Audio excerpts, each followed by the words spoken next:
प्यारे बच्चों, आज क्लास 12th का एक नया टॉपिक फिर से है जिसका नाम है force on charge. Force on charge. इसके पहले मैंने मैग्नेटिक फील्ड में बहुत सारे वीडियोस बना चुका हूँ, जिसमें ये 8th लेक्चर है। और एक दिन छोड़ के पहले ही मैंने आपको एक वीडियो बनाई थी, और जिस वीडियो का नाम था जिसमें long solenoid, magnetic field due to long solenoid. और आज है मुझे फोर्स के ऊपर, जो काफ़ी इम्पोर्टेंट पार्ट है इसका।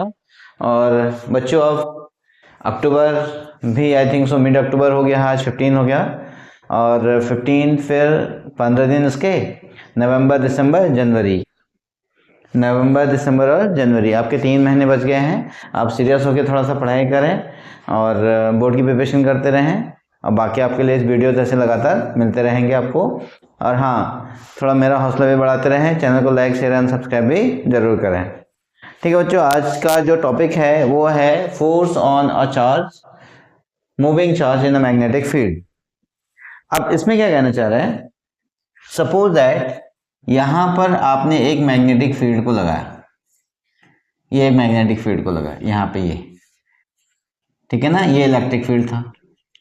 इसमें से आपने कोई एक चार्ज रखा, इसमें से आपका कोई चार्ज है, वो चार्ज आपका पॉजिटिव भी हो सकता है और इलेक्ट्रॉन भी हो सकता है। यहाँ पे मैंने इसको क्यू के बदले में कोई चार्ज रख दिया, कोई चार्ज रखा मैंने यहाँ पे क्यू, ठीक है। यहाँ पे मैंने कोई चार्ज क्यू रखा हुआ है इस पॉइंट पर। अब जैसे ही इसको मैंने इस पे मूव करा दिया, मतलब फेंका, तो इसने एक फोर्स एक्सपीरियंस किया, वो कहीं पे भी फोर्स एक्सपीरियंस किया, ये सपोज दैट ये फोर्स है। तो इस फोर्स की कहानी हमें बतानी है। तो अब इसके लिए सबसे पहली कंडीशन थी कि ये कहाँ से आया, फोर्स क्यों आया। इसमें थोड़ा सा अपने आप में बहुत कॉम्प्लिकेटेड है। इसको समझने के लिए हम छोटा सा लॉजिक समझते हैं बच्चों। पहले जब चार्ज का डिस्कवरी हो रही थी, आपने इससे पहले पढ़ा होगा स्ट्रक्चर ऑफ एटम में, क्लास 11th में, इलेक्ट्रॉन प्रोटॉन न्यूट्रॉन की डिस्कवरी। उसमें एक कंडीशन ये थी, एक पहले डिस्चार्ज ट्यूब था। ये तो केवल मैं बैकअप दे रहा हूँ, ठीक है, ये मेन सिलेबस का पार्ट नहीं है। क्या है आपके पास, बैकअप है बच्चों। ये वाला क्या है, बैकअप है। बैकअप में ले रहा हूँ, ये कहाँ से जनरेट होगा, ठीक है। और ये मेन पार्ट का पार्ट नहीं है, आपको केवल समझना है। उसमें हमने क्या किया था कि एक डिस्चार्ज ट्यूब लिया, था यहाँ पे ऐसे, और इस साइड में आपने कैथोड, इस साइड में आपने एनोड बना दिया, यहाँ पे आपने पोटेंशियल लगा दिया, ठीक है बच्चों। अब इसमें क्या हुआ कि यहाँ पर हमने एक पॉजिटिव चार्ज का टर्मिनल रखा, इसको पॉजिटिव चार्ज से कनेक्टेड कर रखा है। इस वाले टर्मिनल को हमने एक पॉजिटिव चार्ज से कनेक्ट कर दिया, मतलब हमने इसमें क्या लगा दिया, इलेक्ट्रिक फील्ड लगा दिया, ठीक है। इसमें हमने एक इलेक्ट्रिक फील्ड लगा दिया। ये यहाँ पे ये आपका पॉजिटिव चार्ज था, और इधर से इसको एक पॉजिटिव टर्मिनल में कनेक्ट कर दिया, तो मतलब ये भी पॉजिटिवली चार्ज हुआ। जो इसके बाद से जो ये कंडीशन आई, तो यहाँ पर ये सीधे लाइट आपकी ये चार्जेस जो हो रही थी वो इधर की तरफ टर्न कर रहे थे, मतलब वो इलेक्ट्रॉन था पॉजिटिव की तरफ टर्न कर रहा था। फिर सेम यही सेटअप दोबारा बनाया गया, और इसमें से ये आपका डिस्चार्ज ट्यूब था, और ये पॉजिटिव और ये नेगेटिव, और इसके अप साइड में एक मैग्नेटिक फील्ड यानी नॉर्थ पोल लगा दिया हमने। क्या लगा दिया, नॉर्थ पोल। यहाँ पे नॉर्थ पोल को अटैच कर दिया इसमें। तो इसमें क्या देखा गया बच्चों, ये सारे पार्टिकल इसकी तरफ भागने लगे, ऐसे सब ऊपर की तरफ भाग रहे थे, ऐसे की तरफ। यहाँ पॉजिटिव चार्ज लगाया तो यहाँ किसकी तरफ जा रहे थे, पॉजिटिव चार्ज के टुवर्ड, और ऊपर किसकी तरफ, नेगेटिव चार्ज की तरफ। फिर एक ऐसी कंडीशन देखेंगे कि यार इतना तो हो ही रहा है, तो हम एक काम करते हैं कि एक ऐसा सेटअप बनाते हैं और जिसमें हम इलेक्ट्रिक और मैग्नेटिक फील्ड दोनों अप्लाई कर देते हैं, ठीक है। यहाँ पे देखा गया, यहाँ पे पॉजिटिव चार्ज लगाया, ये पॉजिटिव चार्ज की प्लेट थी, और यहाँ पे आपने नॉर्थ पोल लगा दिया। ये कौन सा लगा दिया, नॉर्थ पोल। ये यहाँ पे आपने कौन सा लगाया, ये नॉर्थ पोल हो गया, यहाँ पे पॉजिटिव चार्ज प्लेट लगा दिया। तो जो इसकी जो बेंडिंग थी वो थोड़ी सी आपके पास यहाँ हो गई, इतना, जो बहुत ज़्यादा बेंड हो रहा था वो ऊपर जा रहा था। इसकी स्ट्रेंथ हमने नॉर्थ पोल और इसके चार्ज को बनाते चले गए तो लास्ट में देखा कि ये वापस स्ट्रेट हो गया। ये वापस कैसे हो गया? स्ट्रेट हो गया। हमने इसकी स्ट्रेंथ को मेंटेन किया। तो अब इसको नाम क्या था कि पहले तो भी कह रहा है कि अगर v और e, यहाँ पे अगर v था, इसकी वेलोसिटी किसके ऊपर डिपेंड कर रही है? e अपॉन b पे डिपेंड कर रही है, जिसको हमने क्या नाम दिया था बच्चों? Velocity selector. E ज्यादा होगा तो E की तरफ, B ज्यादा होगा तो B की तरफ, है ना।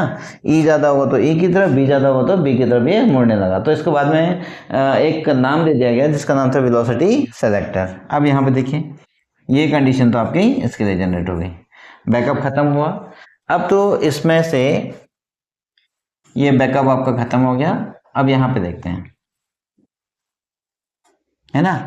अब मेन कोर्स आते हैं, तो इसमें से एस लिख दिया मैंने, s v is equals to e upon b. तो बच्चों अब e कितना हो गया? तो v b is equals to E बचा। ये हो गया, this imply that e is equals to b into V. ये पार्ट हो गया आपके पास, ये इतना आ गया, तो that is known as the V B. ये हो गया, ठीक है। अब फोर्स इक्वल्स टू क्या होता है? अब फिर हमें सिंस, अब हमें ये पता था since E is equals to f upon q होता है बच्चों, तो equals to f equals to कितना हो गया? E इंटू क्यू बचा। ये कितना हो गया अब आपके पास? F equals to e q हो गया। अब from equation first and second, from equation first and second, from equation first and second, अब हमें क्या मिला? F is equals to q into v into b, ठीक है ना। अब क्यू वी बी, तो दिस इम्प्लाई दैट ये F हमें क्या मिला? Q we B. ये हो गया आपके पास फोर्स, जो टोटल जो फोर्स लगा वो आपके पास ये कंडीशन आ गई, ठीक है। ये हो गया। अब सोचो आपके पास फोर्स कौन सी क्वांटिटी है? Vector quantity. इन वेक्टर नोटेशन, इन वेक्टर नोटेशन, वेक्टर नोटेशन की अगर हम बात करेंगे तो वेक्टर नोटेशन में हमें क्या मिलेगा बच्चों? यहाँ पे आया F वेक्टर क्वांटिटी थी, equals to Q scalar quantity है, और B भी स्केलर क्वांटिटी है, और V भी स्केलर क्वांटिटी है, ठीक है। तो बचेगा B vector cross of V vector. अब जब मैं इसको रिमूव करूंगा तो कितना बचेगा? V F vector equals to Q into V B B sine theta. ये वेक्टर प्रोडक्ट की कहानी है, ठीक है। तो दूसरी कंडीशन भी आ गई, तो ये आपका वेक्टर नोटेशन में आ गया। वेक्टर नोटेशन में एक ऊपर वाला एक ये वाला। फिर उसके बाद if theta equals to 0 degree, if theta equals to कितना हो गया? Theta equals to 90 degree. Theta अगर 90 डिग्री है तो कितना हो गया? F equals to Q we b. यहाँ पे आया बच्चों F equals to Q we B, ये इसका मैग्नीट्यूड हो गया टू दिस वन। तो एक मूविंग चार्ज पे कितना लगेगा उसका फोर्स आपके पास Q we B sine theta. ये आपका कौन सा गया? मैक्सिमम। ये आपका बचेगा मैक्सिमम, एफ मैक्स। अब देखो if v equals to 0 then this imply that F equals to 0। इसका मतलब क्या है कि ये फोर्स केवल और केवल मूविंग चार्जेस पे ही होगा, ये रेस्ट पे नहीं होगा। इसका मतलब क्या होगा? This imply that this force is not act on stationary charge। ये फोर्स स्टेशनरी चार्ज पे डिपेंड नहीं करता, काम नहीं करता है। This force does not act on the stationary charge. इसका मतलब हो गया, क्योंकि यहाँ पे अगर वेलोसिटी 0 है तो F पे कितना आ गया? 0 आ गया। इसका मतलब चार्ज है रेस्ट पे, तो इस पे ये काम नहीं करेगा। होप दैट ये आपको समझ में आ रहा होगा। ओके, अब उसके बाद बात आती है इस फोर्स की डायरेक्शन कैसे मेजर अप करेंगे।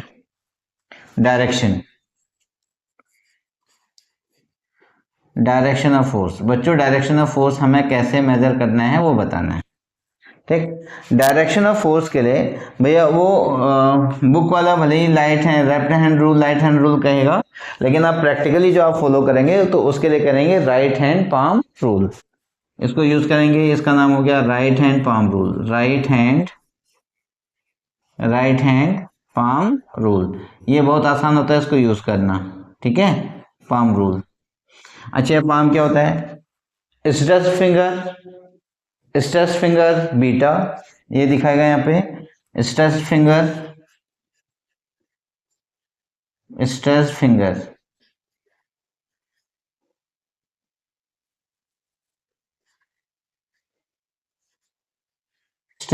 बेटा आपको दिखाएगा बी,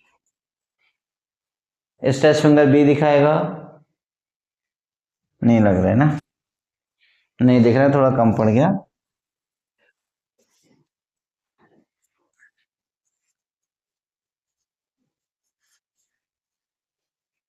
स्ट्रेस फिंगर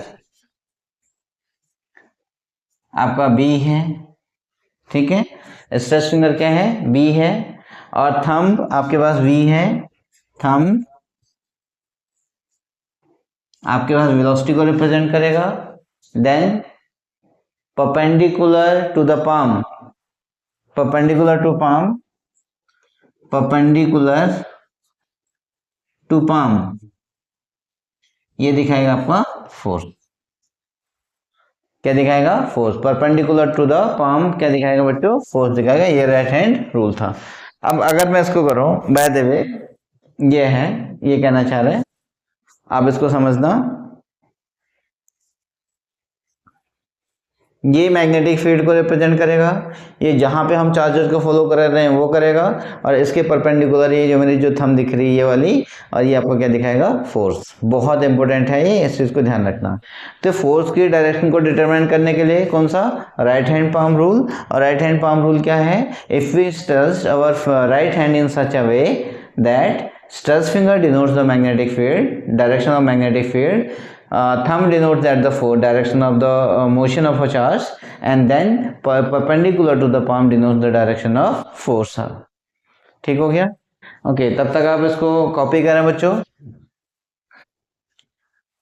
वीडियो को पॉज करके कॉपी कर लें।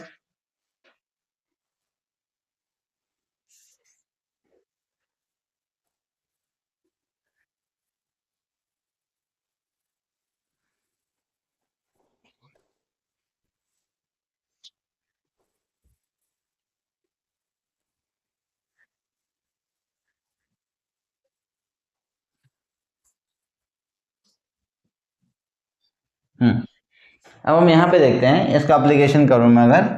अगर मैग्नेटिक फील्ड इनवर्ड है, ये देखिए बच्चों, अगर मैग्नेटिक फील्ड का है आपके पास इनवर्ड है, ऐसे है, ये मैग्नेटिक फील्ड का हो गया इनवर्ड। ओके, इसमें से हमने कोई चार्ज को फेंका। अब देखो मैग्नेटिक फील्ड ऐसे है, कोई चार्ज को फेंका ऐसे, ये कोई चार्ज को फेंका ऐसे, मैग्नेटिक फील्ड ऐसे है। ये आपके पास दो मार्कर हो गए, ये आपके पास दो मार्कर हो गए ऐसे, है ना। मैग्नेटिक फील्ड इनसाइड था ऐसे, मैग्नेटिक फील्ड इनसाइड था, मैंने कोई चार्ज को ऐसे फेंका है, ऐसे, या फिर ऐसे फेंक दिया, ये ऐसे, ठीक है। तो यहाँ पर कोई चार्ज था, यहाँ पर कोई चार्ज था, इस चार्ज को, यहाँ पे कोई चार्ज था Q, इस चार्ज को मैंने ऊपर की तरफ फेंक दिया। ये अंदर की तरफ, ये वर्टिकली अपवर्ड है, ये अंदर की तरफ, ये वर्टिकली अपवर्ड। तो बच्चे इस पे फोर्स कहाँ लगेगा? बात यार इस चार्ज पे फोर्स कहाँ लगेगा? आपने क्या किया, ये मैग्नेटिक फील्ड अंदर है, चार्ज को ऊपर की तरफ फेंक रहे हैं, तो फील्ड फोर्स कहाँ लगेगा? इधर की तरफ, फोर्स लग गया इधर की तरफ, ठीक है। अब देखो, एक फोर्स ऊपर जा रहा है और एक फोर्स इधर की तरफ आ रहा है, ठीक है। यहाँ पे क्योंकि इसमें एक्सेलरेशन है ही है, एक्सेलरेशन है तो आपके पास क्या होगा? फोर्स भी होगा। तो अब ये क्या करेगा? ये इधर की तरफ मुड़ जाएगा ऐसे। मान के जो यहाँ पहुंचा, इसकी डायरेक्शन इधर हो गई। अब बच्चों फोर्स देखें, फोर्स कहाँ है? इनवर्ट। ये देखो फोर्स कहाँ लग रहा है? नीचे की तरफ। तो इसमें फोर्स कहाँ लग गया? आपके पास इनवर्ट की तरफ। फिर ये कैसे हो गया? ये बच्चों इधर की तरफ आ गया। तो अब यहाँ पे फोर्स कैसा हो गया? इसका फोर्स कहाँ हो गया? इनवर्ट की तरफ। ये वेलोसिटी यहाँ हो गई और फोर्स कहाँ लगेगा, इधर की तरफ। देखो ये था आपके पास, इसको आपने घुमा दिया, ये है ना, तो ये इधर की तरफ लग गई। फिर उसके बाद ये क्या करेगा, इन दोनों के बीच के पाथ को फॉलो करेगा। बच्चों ये यहाँ तक पहुंचा, इसमें फोर्स इधर, वेलोसिटी इधर, तो फोर्स ऊपर की तरफ। अब देखें ये इधर फोर्स ऊपर की तरफ, फिर ये वापस घूम करके और इसी पॉइंट पे चला जाएगा। ये हो गया आपके पास क्यों, फोर्सेस का डायरेक्शन ऑफ फोर्स कैसे निकाल रहे हैं। अब सपोज दैट इसमें ही कहना चाह रहा है कि ये एक मैग्नेटिक फील्ड था, ये एक मैग्नेटिक फील्ड था। मैं अभी केवल राइट हैंड का रूल बता रहा हूँ आपको। ये एक मैग्नेटिक फील्ड था, इसकी डायरेक्शन भी इनसाइड है, इनसाइड है। आपने इसको कोई एंगल लेके बना के सॉल्व किया, ठीक है। एक यहाँ पे कोई चार्ज था, एक यहाँ पे कोई चार्ज था। इस चार्ज को आपने ऐसे फेंका, ऐसे तिरछा करके, ये ऐसे फेंक दिया, ठीक है। ऐसे फेंकोगे तो देखो कहाँ जाएगा, मैग्नेटिक फील्ड इनवाइड है और ये यहाँ की तरफ है, ये। तो इस चार्ज पे फोर्स कहाँ लगेगा, इधर ऊपर की तरफ फोर्स लग गया। तो इन दोनों का रिजल्टेंट कहाँ जाएगा बच्चों, इसके बीच में जाएगा, ये, ठीक है। फिर वो यहाँ पहुंचा। अब इसमें देखिए यहाँ पहुंचा तो इसकी डायरेक्शन क्या बन गया आपके पास, इधर की तरफ, है ना। फील्ड इनवर्ड है, ये इधर है। फिर ये कहाँ गया, फील्ड इनवर्ड है बच्चों, ये इधर की तरफ गया, ठीक है। अच्छा ये ऐसे जाएगा, ऊपर की तरफ जाएगा, ये ऐसे। फिर ये ऊपर की तरफ जाएगा, ये ऐसे, ये ऊपर की तरफ जाएगा ऐसे, ठीक है। तो ये एक बाद में अगर मैं यहाँ से देखूँ, चलो मैं इसको ऊपर की तरफ नहीं फेंक करके नीचे की तरफ फेंकता हूँ, एंगल नीचे बनाता हूँ। ये नहीं है, यहाँ पे फील्ड था, इसको मैंने इधर की तरफ फेंका क्योंकि उधर तो ऊपर चला जा रहा है, मैग्नेटिक फील्ड वहाँ है नहीं, इसलिए। अब देखिए चार्ज ये हुआ, ये हो गया ना, ये ऐसे तिरछा जाएगा। फोर्स इसको इधर यहाँ लगेगा, ये इधर लगेगा। फिर ये बड़ी मुश्किल से चार्ज कहीं यहाँ पहुँचेगा, यहाँ पहुँचेगा। तो ये एक आपका सर्कुलर पाथ ऐसे फॉलो करते हुए चला जाएगा आगे की तरफ, ये आगे की तरफ करता हुआ चला जाएगा, ठीक हो गया। ये भी किसका था, आपका हेलिकल पाथ की तरफ फॉलो कर रहा है। तो ये आपके दो कंडीशन आएगी कि फोर्स इसमें ऐसा लगेगा, ठीक हो गया। जहाँ पे थीटा इसके फील्ड और इसके बीच का एंगल है, तो that is known as the rule of the right hand palm rule. Okay, अब बात आती है जो यहाँ पर जो फोर्स था, Lorentz force, Lorentz TZ, Lorentz force. बच्चों देखो लॉरेंज फोर्स क्या है ना। लॉरेंज फोर्स इक्वल्स टू, यहाँ पे F equals to, F is equals to QVB sine theta, QVB sine theta. अगर मैं इसको क्रॉस कर दूंगा तो क्या होगा ये, और V क्रॉस ऑफ B, तो ये बचेगा F इक्वल्स टू Q और V cross of B vector. ये आपका लॉरेंज फोर्स हो गया, ठीक है।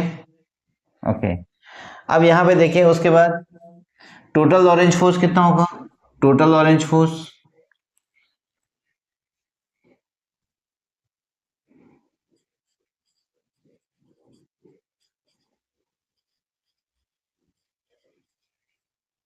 टोटल लॉरेंज फोर्स कितना हो गया बच्चों।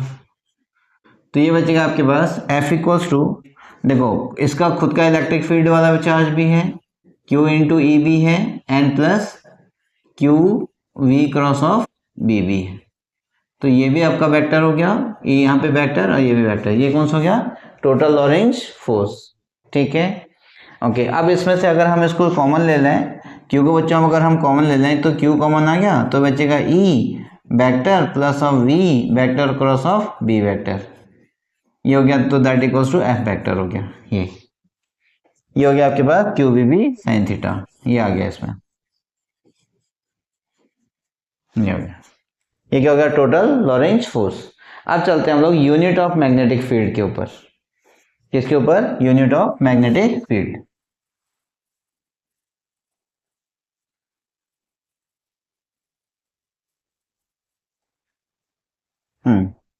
यहाँ पे unit of magnetic field, unit of magnetic field, इस पे चलते हैं। बच्चों यूनिट ऑफ मैग्नेटिक फील्ड में क्या है कि एज आपके पास यहाँ पे था F equals to as F equals to Q we B, ये हो गया, क्योंकि साइन थीटा कोई वो नहीं है। आपको मैग्नेटिक फील्ड की निकालनी है तो magnetic field equals to F upon of Q into of V बचा। F इक्वल्स टू कितना बचेगा, क्यू इंटू ऑफ बी।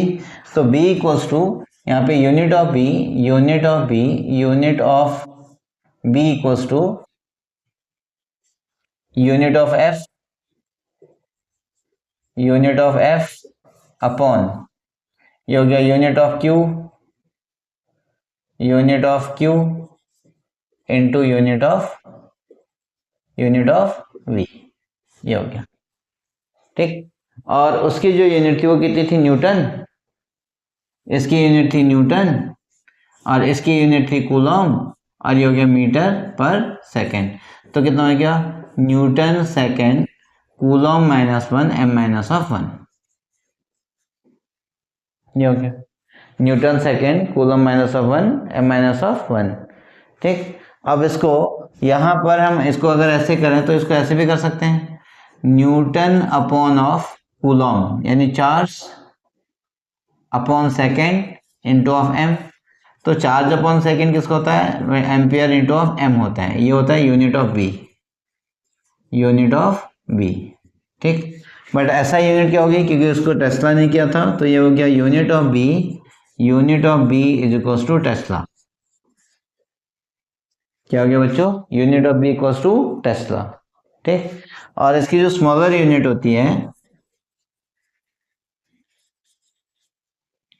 और इसकी जो स्मॉलर यूनिट है, इसकी जो स्मॉलर यूनिट है, उस स्मॉलर यूनिट को हम लोग बोलते हैं गॉस। इस स्मॉलर यूनिट का नाम बोलते हैं गॉस, GAUSS, ये हो गया गॉस, ठीक है। अब relation between gauss and tesla, तो 1 टेस्ला इक्वल्स टू, तो 1 tesla is equals to 1 tesla is equals to 10⁻⁻⁴ gauss. तो that equals to 1 tesla equals to 10⁻⁴ gauss. ये इसकी यूनिट में कन्वर्जन है, ये इसका रिलेशन है, ठीक है। होप दैट इतना आपको समझ में आया होगा बच्चों। अब इसको नोट कर लें, कॉपी कर लें।